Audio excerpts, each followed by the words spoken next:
insuficiencia venosa crónica, la mayoría de las úlceras están por encima del tobillo. Y en el pie diabético es por debajo del tobillo. Esa es una buena diferencia. Es correcto. Que puede ayudar a decir... esto no es diabético, esto sí. De todas maneras, uno siempre, porque en medicina 2 y 2 nunca son 4, es lo que siempre le digo a los pacientes.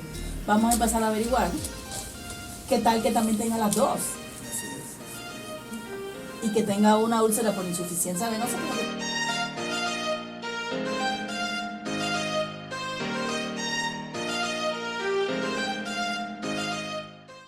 O sea, si un paciente diabético se cuida desde el punto de vista de su dieta, ejercicio y sus medicamentos al día, no debería tener problemas. Ni renales, ni visuales, ni tampoco de pie diabético, y mucho menos arteriales. Entonces, ahí sería, creo yo, entonces, el papel que juega el médico internista y el médico general para ayudarle al paciente a evitar que caiga en un problema de este tipo. Para evitar complicaciones. No es que solo porque es diabético es que va a tener pie diabético o que va a quedar ciego. Eso no puede ser. Entonces el médico internista, el médico general tiene su rol en este tipo de problemas. Luego viene la etapa de aquellos médicos que cuidan el pie cuando ya se instaló el pie diabético en sus diferentes estadios, que el temprano, podemos decir, el intermedio y el grave, para ponerlo más sencillo. ¿Ah? Entonces usted tiene, como fisiatra, tiene la capacidad de manejar el pie diabético en la fase temprana, intermedia, por así decirle, y en la grave, que es cuando un paciente ya tiene un pie con una úlcera complicada, que no sana con las medidas terapéuticas, que ya tiene una osteomielitis, que tiene gangrena en los dedos. Entonces me imagino que usted ahí ya se la pasa a alguien más, que seguramente va a ser el ortopeda o el cirujano. Sí. A ver si me gustaría que me ampliara en esa parte. ¿Cuáles son las medidas que usted toma, las medidas terapéuticas, que usted aplica, o mejor dicho, que usted conoce y después vamos a hablar de las que usted aplica en nuestro hospital? ¿Cuáles son las medidas que usted conoce que se deben de aplicar? Ya mencionó el cuidado de los dedos, que la vaselina, que los zapatitos. Esa es la etapa temprana, ¿verdad? Esa es la prevención. Ya lo después es cuando el paciente ya tiene, digamos, una úlcera. Digamos que ese es el intermedio. Una úlcera donde se lastimó, si es una úlcera, se infectó. ¿Qué hacemos con una úlcera? Póngale 2 centímetros o 1 centímetro de diámetro, pero que esté infectada. ¿Cuál es el tratamiento usual que usted aplica en un paciente con un pie diabético que esté en esa etapa, en la etapa de la úlcera infectada?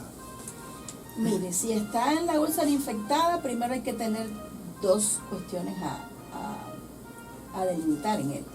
La profundidad de la úlcera y la extensión de la úlcera, y si hay compromiso arterial o no. Porque con el compromiso arterial colocamos los medicamentos, pero antes hay que hacer algunos exámenes para determinar qué grado de obstrucción puede tener entonces, y si es factible que yo me ponga a trabajar en esa úlcera y que entonces la obstrucción esté por encima del nivel de la úlcera, entonces vamos a trabajar por gusto. A ver, vamos a parir. Porque no llega la sangre allí. Entonces, no hay cicatrización posible porque los componentes, los nutrientes que necesita esa cicatrización, primero dan al traste porque la circulación no llega. Entonces, a la hora de hacer un debridamiento, que es retirar el tejido necrótico, el negro, que vemos en ese tipo de lesiones, entonces lo que nosotros queremos es que sangre, para entonces saber que hasta ahí está llegando los nutrientes de la sangre, para que ayuden entonces y favorezcan el proceso de cicatrización. O sea que lo primero que hacen con una úlcera es limpiarla. O sea, la limpiamos, le ponemos antibióticos. Si es una úlcera que tiene un tipo de infección, que es los bordes, que no es tan profundo y que no hay compromiso óseo, pues entonces le ponemos algún tipo de antibiótico que sea de primera generación. Casi siempre son las cefalosporinas, pero por vía oral. Y mantenemos la vigilancia. Y hacemos cura entonces, porque todavía el paciente debe tener algún tipo de sensibilidad excepto en la parte que uno va a retirar, que es la parte de debridamiento quirúrgico para retirar el tejido necrótico. Como quien dice, hay una parte de la úlcera que está muerta. Es correcto. Entonces usted va como que va a revivir el tejido, entonces le quita lo muerto y como empieza a sangrar, usted dice, esa es la parte viva. Con la esperanza que de que cicatrice y cierre. y vaya cerrando. Ahora, solo para aclarar algo ahí. Si esa úlcera no sangra, entonces usted dice, es posible que no esté llegando suficiente sangre. Si este es el pie, ajá, y la úlcera es aquí, y no cicatriza, y usted la limpia y no sangra, entonces usted puede sospechar entonces que la sangre arterial no le llega. ¿Tiene algún tipo de obstrucción por encima? Por encima, o sea, más acá, correcto, ¿no? Y no llega para que le dé circulación, nutrientes, oxígeno, y esas células se pueden multiplicar y cerrar.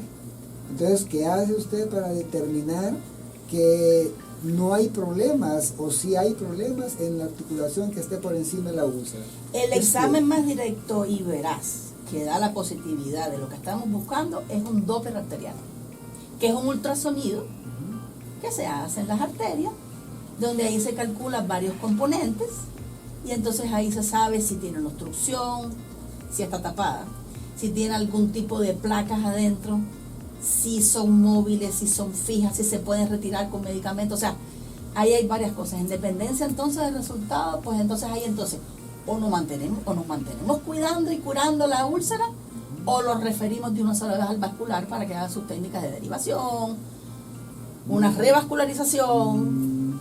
O sea que antes de intentando ayudar a salvar a ese paciente. O sea que antes de amputar, en esas úlceras que no cicatrizan, que no se cierran, antes de llegar a amputar, entonces el cirujano vascular intenta hacer, como quien dice, la forma de llegar hacia la úlcera a través de otras arterias y que irriguen la úlcera para que cicatrice. O sea, yo Esa se lo es como refiero. una alternativa. Correcto, yo se lo refiero, le adjunto entonces el resultado del Doppler y entonces ya la técnica quirúrgica depende del doctor.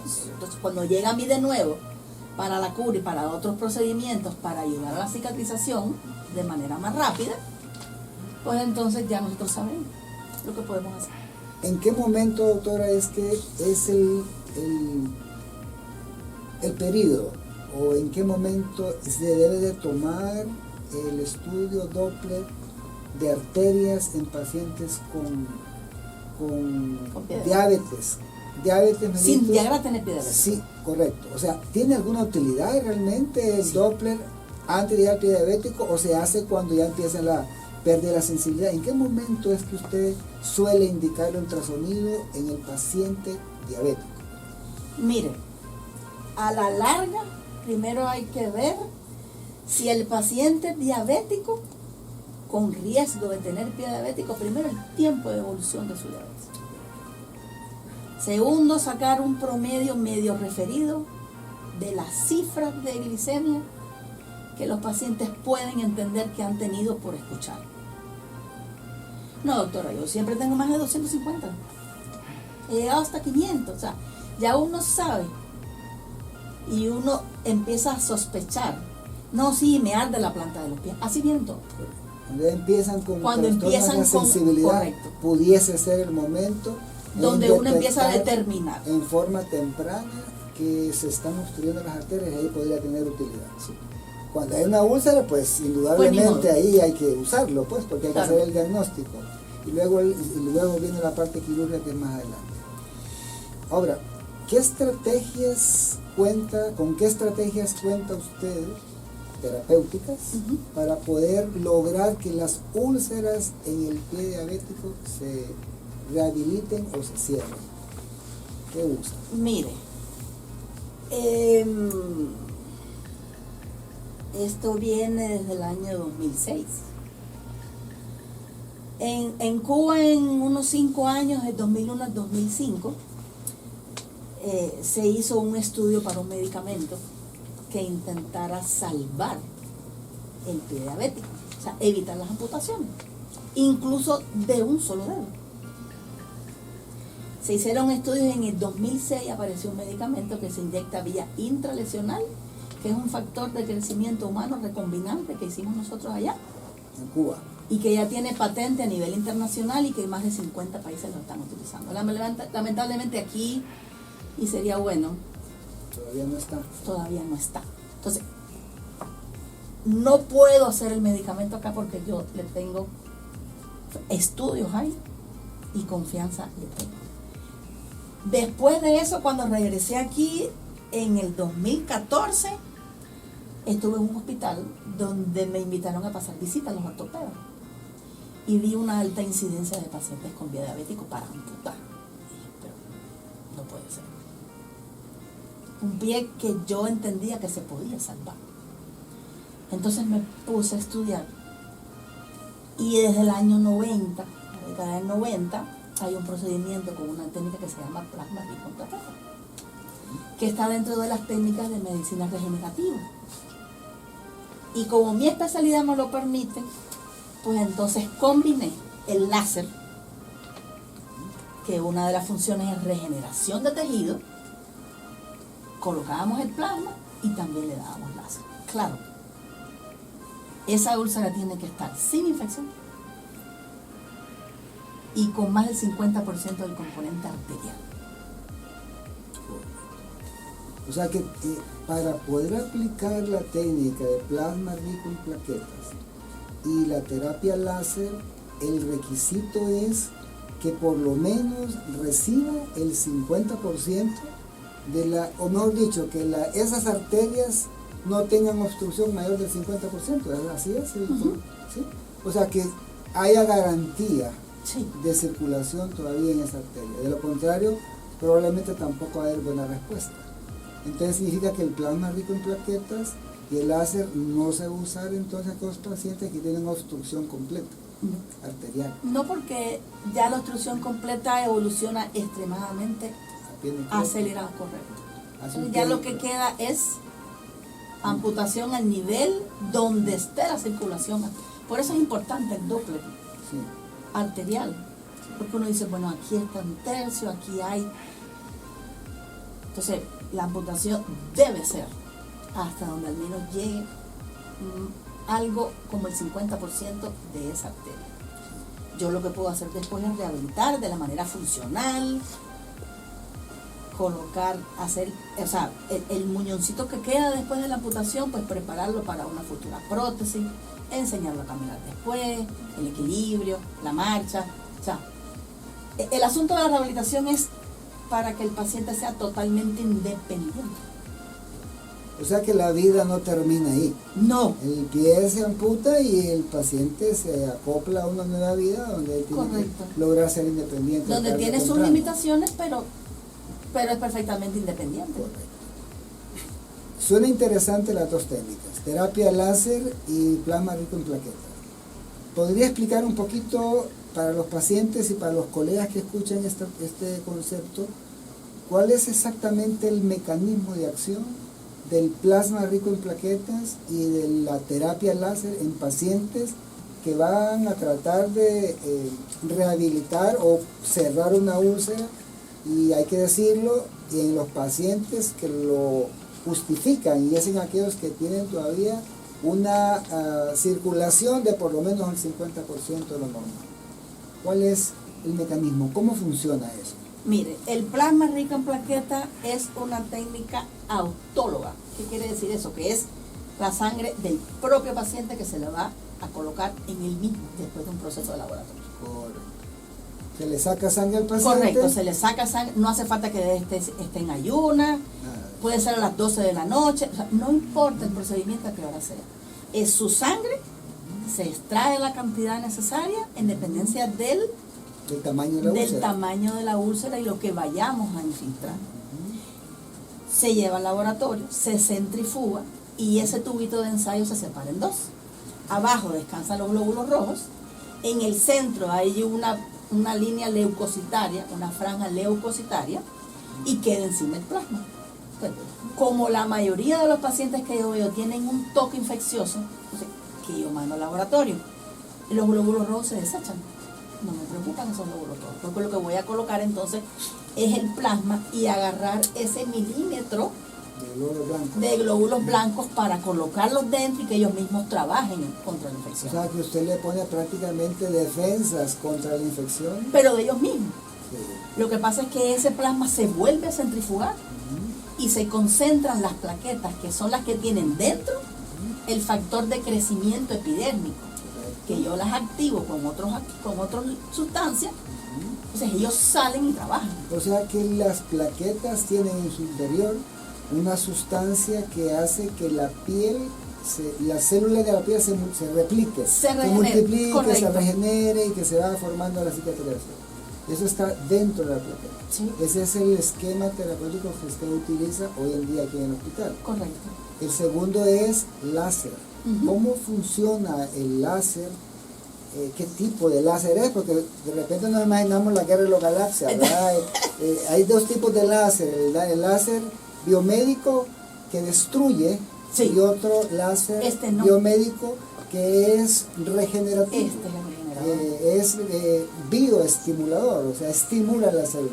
¿Cómo trabaja el láser en el tratamiento? Mire, el láser es una luz amplificada, estimulada por radiaciones y que produce una energía extremadamente pura.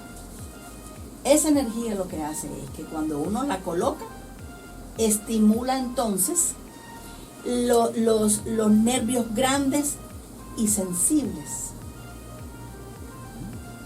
Eso trata de regenerar un poco entonces la vaina de mielina que está como el nervio descubierto. Como lo que hace la vitamina B12, correcto. Eso calma el dolor. Exacto. Es como quien dice que no tengo un cable pelado eléctrico. Sí. Y entonces cuando hay neuropatía diabética, el cable está medio pelado. Está pelado y el láser lo que hace es que el forro del cable es correcto. Para que calme el dolor. Sí. Entonces el láser calma el dolor. Uh-huh. ¿Algún otro mecanismo? Tiene regeneración tisular. O sea que las células de la úlcera se multiplican, se va llenando la úlcera. Uh-huh. Y la otra es... disminuye la inflamación. Correcto. O sea que significa que hay, entiendo yo, aumento en la vascularidad en el área que hace que el líquido entre al sistema vascular y hace una formación y disminuye el edema. Y entonces favorece a las plaquetas, pues como trabaja a nivel celular profundo, pues entonces trabaja sobre lo que inyectamos y entonces acelera el proceso de regeneración. Entonces, tenemos dos partes, 50-50. Plaquetas que regeneran con un centro interno que suelta una sustancia cuando yo la activo, potenciada entonces por un láser. Y los dos hacen lo mismo. ¿En qué países del mundo, doctora, utilizan esta técnica? Además de su país, Cuba. Uh-huh. Bueno, mire, en España, en Irlanda, en Ecuador, en Brasil, en Colombia, y estuve leyendo hace poco que en Irán y están colocando un tipo de láser de manera intravenosa. Entonces, sería bueno que en vez de que sea de tipo superficial, pues ya me voy a dar la tarea de ponerme a ver qué podemos hacer para regenerar este tejido de una manera que se pueda solucionar y evitar entonces la amputación del paciente. Correcto. Que al final ese sería el objetivo fundamental, Sí. ¿no? Evitar llegar a la amputación. Entonces significa, doctora, en el área suya, en el área de fisiatría, usted tiene injerencia desde que comienzan los síntomas, ¿va? Desde que hay sensibilidad alterada, cuando comienza en la fase más temprana del prediabético. Sería mejor. ¿Existe algún tipo de ejercicios que tenga que hacer el paciente para mejorar la circulación o algo para que el pie en la fase temprana, o algún tipo de masaje o algo, o eso está contraindicado? Mire, cuando hay infección, ahí no podemos hacer mucho, a no ser solamente colocar uno de los equipos que no se mencionó, que es el magneto, que entonces lo que hace es que el absceso o toda la infección que puede estar localizada, pues se circunscriba en un lugar. Y puede salir de dos maneras, una con una limpieza quirúrgica o sencillamente sale solo. Hay casos especiales Por ejemplo, hay pacientes que además de ser diabéticos, también tienen otros factores asociados. Por ejemplo, hay mujeres que son diabéticas, tienen sobrepeso y además tienen insuficiencias venosas. La insuficiencia venosa, o sea, cuando hay varices en las piernas, también puede producir úlceras. Pero eso es un diagnóstico diferencial, entonces. Ahí es donde quería llegar, o sea, ¿qué enfermedades se pueden confundir con un pie diabético? Porque en nuestro medio, y eso es importante decirlo, sí, doctora, en nuestro medio no todas las personas tienen la costumbre de cada 3 meses voy donde mi doctor para que me revise mi azúcar, claro, o que me revise mis venas, o que cada año yo me voy a hacer una revisión de próstata, de mi matriz. No existe en nuestro medio la cultura de prevención. Casi siempre sucede que cuando vamos al médico cuando ya estamos sumamente complicados o ya estamos enfermos. Debemos de evitar las enfermedades y cuando las tenemos evitar que se compliquen. Entonces a veces nos ponemos a tratar una úlcera que creemos que es por venas y puede ser una vena por diabetes o al inverso. Ahí sí me gustaría que usted si tuviese información al respecto, ¿qué enfermedades pudiesen confundirse con un pie diabético? Mire, en primer lugar, estamos en una zona rural. Pocas personas andan protegidas los pies, incluso los pacientes diabéticos. Alguna mordedura o una picadura de un animal es suficiente para confundirlo entonces con un pie diabético. Porque el cuerpo reacciona igual, con inflamación, y es similar a lo que sienten los pacientes en la primera etapa. Ardor, dolor, enrojecimiento, incluso con esa inflamación y trastorno de la sensibilidad. Simplemente por una mordedura. Pero vale la pena revisarse de todas maneras. La insuficiencia venosa crónica, la mayoría de las úlceras están por encima del tobillo. Y en el pie diabético es por debajo del tobillo. Esa es una buena diferencia. Es correcto. Te puede ayudar a decir... esto no es diabético, esto sí. De todas maneras, uno siempre, porque en medicina 2 y 2 nunca son 4, es lo que siempre le digo a los pacientes. Vamos a empezar a averiguar qué tal que también tenga las 2. En el Hospital Infantil y Médico Quirúrgico, entendemos que la salud es el pilar de la felicidad. Por eso, nos dedicamos a brindar atención excepcional en todas las etapas de la vida. Contamos con un equipo de especialistas altamente calificados que se preocupan por su bienestar. Nuestros médicos, enfermeros y personal de apoyo están comprometidos con su salud y comodidad. En el Hospital Infantil y Médico Quirúrgico, utilizamos tecnología de vanguardia para garantizar diagnósticos precisos y tratamientos efectivos. Su salud está en buenas manos. Nuestro compromiso va más allá de la curación. Nos esforzamos por crear experiencias positivas. En cada paso de su camino hacia la salud, estaremos a su lado. Hospital Infantil y Médico Quirúrgico, donde la esperanza y salud se encuentran. Bienvenidos a su hospital.